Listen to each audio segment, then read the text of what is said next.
Gallagher, Solanke, he's in the right place at the right time again, and Spurs, unbelievably, have got themselves back on level terms. Sessegnon, back to Kevin again, towards the top corner, and he finds it, and Fulham pull it out of the flames again.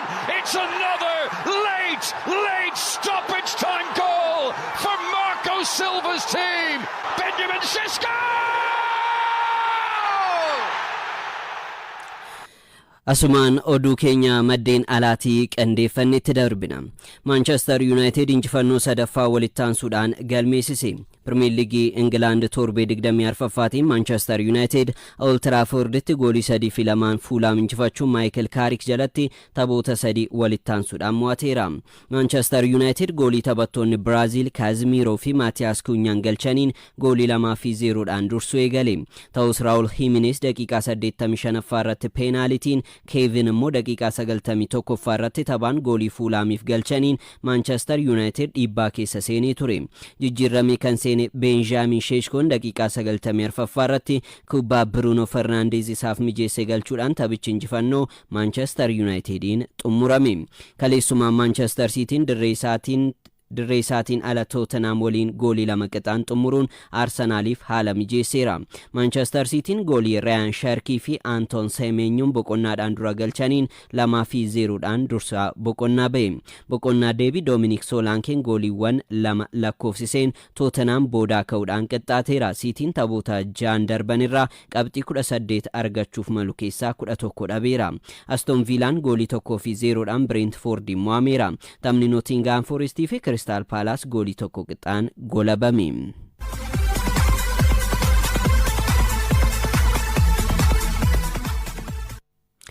Arsenal dursummaa Premier League England cimsateera. Sanbata Elland Roaditti kan imale Arsenal goolii 4-0dhaan Leeds United mo'achuun taphoota torbee 3 booda injifannootti deebi'eera. Arsenal gooliiwwan Martin Zubimendi, Victor Gyökeres, Gabriel Jesus fi goolii egaa Leeds United Karl Darlow garee ofiirratti galchee mo'ate. As dhiyeenya gahumsa yaraa mul'isaa kan jiru Bukayo Sakaan yeroo qaama ifachaa turettiin miidhamuu isaan Noni Maduekeen filannoo jalqaba gara dirree akka seenuuf carraa uumeefira. Kanaanis Maduekeen gooliiwwan 2 jalqabaa mijeessee kennuudhaan injifannoo Arsenaliif gumaacheera. Darbii Londoniin Chelseadhaan goolii 2-0 durfamuurraa ka'uun 3-2 West Ham United injifateera. Joao Pedro, Marc Cucurella fi Enzo Fernandez gooliiwwan injifannoo Chelsea galchaniiru.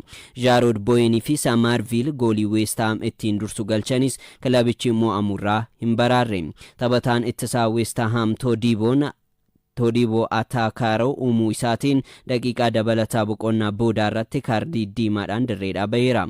Leenjisaan Chelsea Liam Rosenyeen Joao Pedro, Marc Cucurella jijjiiree seensisuun bu'aa buuseera.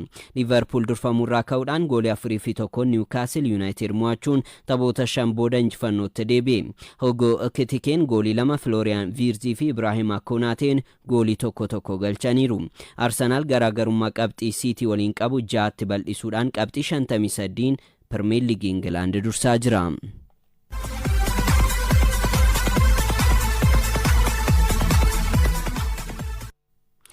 Real Madrid fi Barcelona morkattoota isaanii injifataniiru. La Liga Spain torbee 22ffaadhaan kaleessa Real Madrid Santiago Bernabeutti goolii 2-1 Rayo Vallecano injifate. Vinicius Junior daqiiqaa 15ffaa irratti taphaan, Kylian Mbappeen immoo daqiiqaa 100ffaa irratti peenaalitiidhaan goolii galchee Real Madrid liigichaan injifannoo 6ffaa walittaansuun galmeesse. Jorge de Frutos goolii Rayo Vallecanof galcheen kilabichi mo'amuurraa hin baraarre. Taphoota 3 walittaansuudhaan kan mo'ame Rayo Vallecanoon Patesis daqiiqaa 80ffaa irratti kaardii diimaadhaan dhabeera. Pap Chavaria daqiiqaa 113ffaa irratti kaardii akeekkachiisaa 2 dirree dhaaba'uudhaan kilabichi taphattoota hanquu 2 taphate. Barcelonaan sanbata dirree isaatiin ala goolii 3-1 Elche yoo injifatu, Lamine Yamal, Ferran Torres fi Marcus Rashford goolii injifannoo galchaniiru. Liigicha Barcelonaan qabxii 53 dursa. Real Madrid qabxii 1 hanqachuudhaan qabxii 54 sadarkaa 2ffaa irratti argama.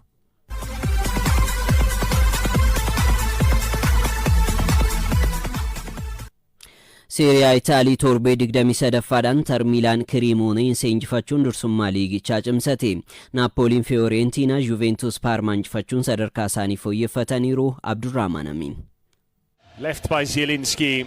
Di-Marco delivers. Lautaro attacked it. That's what he does. Inter with a trademark set piece. Dursaan liigichaa Inter Miilaan kaleessa dirree isaatiin ala Kiriimoonese goolii 2-0 injifachuun dursummaa isaa cimsateera. Lautaro Martinezii fi Peter Zielinskiin gooliiwwan lamaan Inter Miilaan ittiin injifate galchanii fi Martinez goolii 13ffaa liigichaa bara kanaa galchuu isaati. Qabxii 55 kan walitti qabate Inter Miilaan garaagarummaa kilaba sadarkaa lammaffaa irra jiru AC Miilaan ittiin caalus gara qabxii 8tti bal'iseera. Gareen Kiristaan Kiivuutiin leenjuu Inter Miilaan taphoota 10 darban keessaa 9 injifachuun gahumsa olaanaan imalaa jira. Tapha kaleessaa kanaan deeggaraan Inter Miilaan tokko goolii eegaa Kiriimoonese Emil Adeeroo irratti labooba biddaa darbuun miidhuuf yaalii godheera. Deeggaraan kun yeroo lammaffaafis yoo darbuuf yaalu qubni harkaa 3 irraa cituun taatee tapha kaleessaatiin muudateedha. Gocha kana erga raawwateen booda to'atamuun hospitaala geeffamee qubni isaa tajaajila akka hin kennine itti himamuun kana boodas dirree kamuu seenee tapha akka hin daawwanne dhorkame.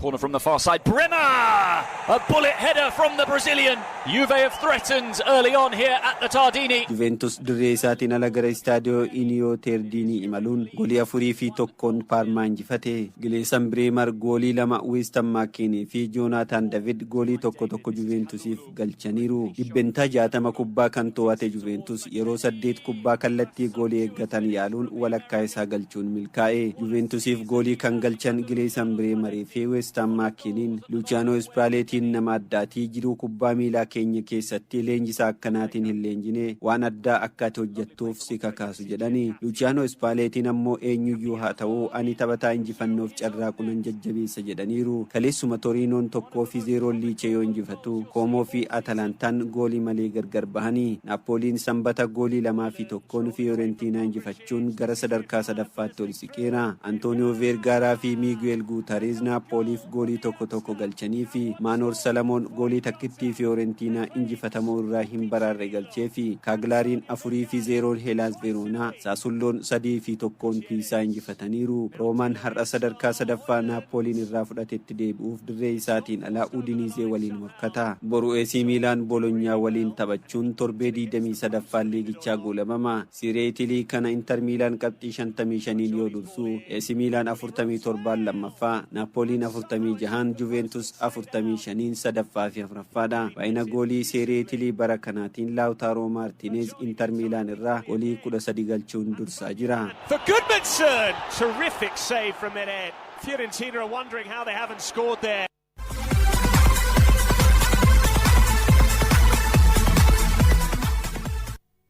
Bayern Munich taphoota lamaan darban walitti aansee injifachuun dandeenye. Bundesliga German taphoota torbee 20ffaatiin Bayern Munich dirree isaatiin ala Hamburg waliin goolii 2 qixaan xumure. Harry Kane fi Luis Diaz Bayern Munichiif taphataan Arsenal irraa ergisaadhaan Hamburgiif taphachaa jiru. Fabio Vera fi akkasuma Luka Voskovic immoo Hamburgiif goolii lakkoofsisaniiru. Kane taphoota liigichaa 20 goolii 22 galchuun dursaa jira. Torbee darbee Augsburgin kan mo'ame Bayern Munich qabxii 6 argachuu malu keessaa 2 qofa milkeeffate.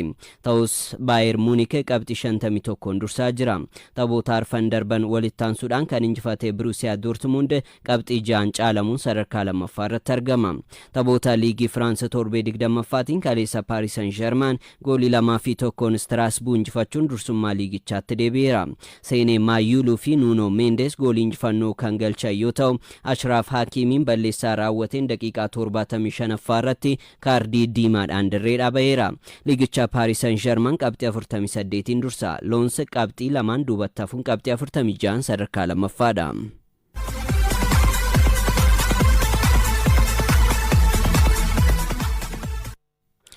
Jijjiirraan taphattoota waqtii amajjii har'a xumurama. Liverpool taphataa sararrattisaa Reims Jeremy Jacquet mallatteessifachuuf olii galeera. Taphataan Crystal Palace Jean-Philippe Matteettaan AC Milaaniif mallatteessuuf olii galee. Abubakar Abdallaa. Waqtiin jijjiirraa taphattoota baatii amajjii halkan har'aa ni xumurama. Kilaboonni sa'aatiiwwan afan keessatti garee isaanii cimsuudhaaf taphattoota wal jijjiiruuf guyyaa xumuraa kanaan sochiileen taasisan eegama. Sarara isaa cimsuu kan fedhu Liverpool paawundii miiliyoona 60 taphataa sarara ittisaa Jireemii Jaakuweet kilaba France Reims irraa fudhachuuf walii galeera. Taphataa ganna 20 kanaan dura Chelsea fudhachuu barbaadaa turus hin milkoofnee fi amma kilabii Merseyside jalqaba paawundii miiliyoona 55 adeemsa keessa immoo paawundii miiliyoona 5 kafaluudhaan gara Anfield Road fudhachuuf walii galtee irra ga'uutu dhaga'ame. Liverpool erga Mark Gui gara Manchester City imaleen booda taphataa kana xiyyeeffannoo isaa taasifate. Keessattuu Ibrahima Konateen xumura dorgommii bara kanatti walii galteen kilabicha waliin qabu waan xumuramuuf Jireemii Jaakuweet iddoo isaa buusuudhaaf akka filannootti kilabichi qabate. Leensaa Liverpool Arne Slootis osoo waqtiin jijjiirraa kun hin xumuramin garee isaanii cimsuu akka fedhan kanaan dura dubbachuun isaanii ni yaadatama. Taphataan Crystal Palace Jean-Philippe Mateetaan immoo waliigaltee hanga bara 2030 AC Milan waliin mallatteessuuf waliigaleera. Garuu leenjisaan Crystal Palace Oliver Glasner hanga taphataa iddoo isaa buusan argatanitti taphataa gana 28 kana gadhiisuu akka hin barbaanne dubbachaatii turani. Ta'us Mateetaan har'a gara Milaan balali'uudhaan qorannoo fayyaa akka taasisutu eegama. Fulham immoo Joe Willock Newcastle irraa mallatteessifachuuf gaaffii dhiyeessus kilabichi harkatti dideera. Newcastle hanga taphataa iddoo Willock bu'aa argatutti gaaffii Fulham akka hin fudhanne miidiyaaleen gabaasani. Terkwi George guyyaa xumuraa waqtii jijjiirraa majii kanaatiin gara Everton jijjiiramuuf qorannoo fayyaa ni taasisaaf eegama. Everton taphataa ganna 19 kana ergisaan Chelsea irraa fudhachuudhaaf waliigaltee irra ga'e. Juventus immoo Everton irraa Beetoo fudhachuu akka fedhu miidiyaaleen gabaasaa jiru. Garuu Everton taphataa lammii Giinii kana gadhiisuu hin fedhu jedhame.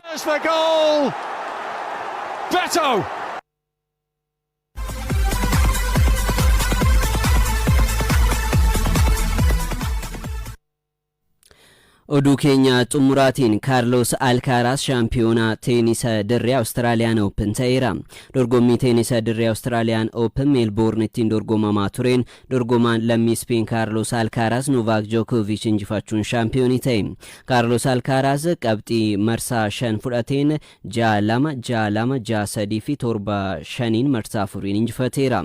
Dargaggeessi umurii 22 Carlos Alcaraz ispoorteessaa jabanaa umurii xiqqaadhaan dorgommiilee teenisa dirree Grand Slam arfan hunda injifatee jalqabaa ta'eera. Kana dura French Open, US Open fi Wimbledon si'a 2-2 shaampiyoonii ta'uun isaanii yaadatama.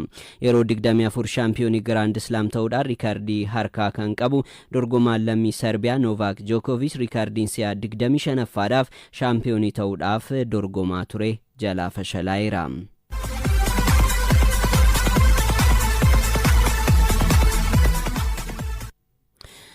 Hedduun keessan yaada keessan karaa toora SMS keenya 8330 saapaa dura buusuudhaan nu biraan ga'aa turtanii yaada muraasa keessanii qilleensa irra oolchuudhaaf Baqqalaan jedhama godina Shawaa Lixaa Aanaa Meettaarraa akkam jirtu yaa warra OBN qophiin keessan baay'ee namatti tola. Nageellee Arsiin injifachuunsaa baay'ee nutti tolee jira yaada jedhu nu biraan ga'ee jira. Nageellee Arsiin injifannoo aadeeffachuudhaan PCB Premier League Itoophiyaatiin sadarkaa sadaffaa irrattidha kan argamu. Zeefii Gaalii godina Jimmaa Oomoon Addaarraa waa'ee Alexander Isaaq wal qabate maaltu jira jedhee miidhamarra akka jiru ni beekama. Taphataan kun ji'a muddee darbe ture kan miidhame hanga bitootessaattis gara dirreetti hin deebi'u jedhameeti kan eegamu. Suleemaan Faajii Jimmaa Qarsaarraa qophiin ispoortii nutti tolee jira. Liverpool mo'achuun baay'ee na gammachiisee jedhe. Xaayibuu Abaadir godina Bunnoo Baddalleerraa waa'ee miidhama Isaaq jedhee akkuma jalqaba kaasedha. Tamaam Jootee magaalaa Baddalleerraa Julian Alvarez Arsenaliif mallatteessuu qabaa yaada jedhu nu biraan ga'ee jira. Tamam Abarraa Lolaasaa Beenishaangul Gumuz godina Kaamaashirraa Manchester Cityin qixabuunsaa nagaddisiisee jedhee jira. Deeggaraa Manchester United yookiin immoo kan Manchester City ta'uunsaan oolu. Araboo Kamaaliin jedhama godina Jimmaa Aanaa Oomoon Addaarraa waa'ee Liverpool wantaaraan maaltu jira nuun jedhee Najiib Badruu Daarimmuu magaalaa Bunnoorraa ga'umsi Chelsea irra jiru baay'ee namatti tola nuun jedhee barsiisaa Daani'el Waaqtolaa magaalaa Gimbiirraa diriirsa Liverpool injifachuunsaa nutti tole. Hugo Kitikeerrattiin qophii nuuf hojjedhaa jedhee jira. Gara fuulduraatti kan irrattiin hojjennu ta'a. Atinaaf Addaamuu Manchester Cityin qixabuu isaattiin nagaddisiisee mo'amuutu malaafi jedhee jira. Kuni qixa mo'amuuti jechuun ni danda'ama. Manchester Cityidhaa fi Saadaam Mustafaa Aanaa Baddalleerraa Arsenaal mo'achuunsaa baay'ee na gammachiisee garuu Manchester Cityin qixaboonsaa baay'ee natti tolee jedhee jira. Maqaan koo Waliid Taphataman Jimmaa Qarsaa irraati kan nuun jedhe immoo tooftaa taphaa Arne Slot Newcastle United ittiin injifatee baay'ee na gammachiisee jira jedhee jira.